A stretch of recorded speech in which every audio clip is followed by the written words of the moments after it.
નમસ્કાર, જય હિન્દ, જય ભારત. હું યુવરાજસિંહ જાડેજા.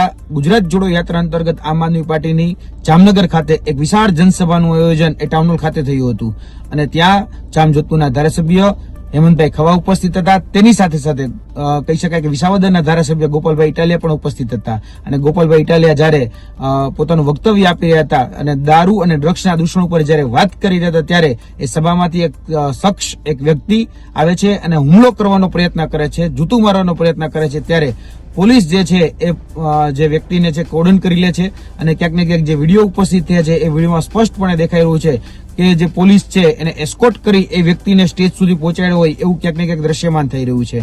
એટલે આ જે ઘટના છે એ ઘટના ખૂબ જ નિંદનીય છે અને દિવસે ને દિવસે જે રીતે આમ આદમી પાર્ટીની લોકચાહના વધી રહી છે, ગુજરાત જોડો યાત્રા હોય કે કિસાન મહાપંચાયત જેવી કહી શકાય ગુજરાતની અંદર અલગ અલગ જે કેમ્પેનિંગ ચાલી રહ્યા છે, તો તેને કારણે જે સામાન્ય જનતા છે એ આમ આદમી પાર્ટી સાથે જોડાઈ રહી છે, તો તેમાં ભારતીય જનતા પાર્ટી અને કોંગ્રેસના પેટમાં તેલ રેડાતું હોય એવું સ્પષ્ટપણે ક્યાંક લાગી રહ્યું છે.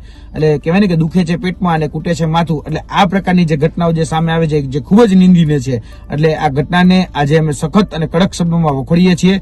જેટલો પણ તોડવાનો પ્રયત્ન કરશો કે જેટલો પણ ભરમાવો કે ભટકાવવાનો કે ભડકાવવાનો પ્રયત્ન કરશો, પરંતુ આમ આદમી પાર્ટી એ હંમેશા જે મુદ્દાની વાત કરતી આવી છે એ મુદ્દાની વાત ઉપર હંમેશા એ કાયમ રહેશે.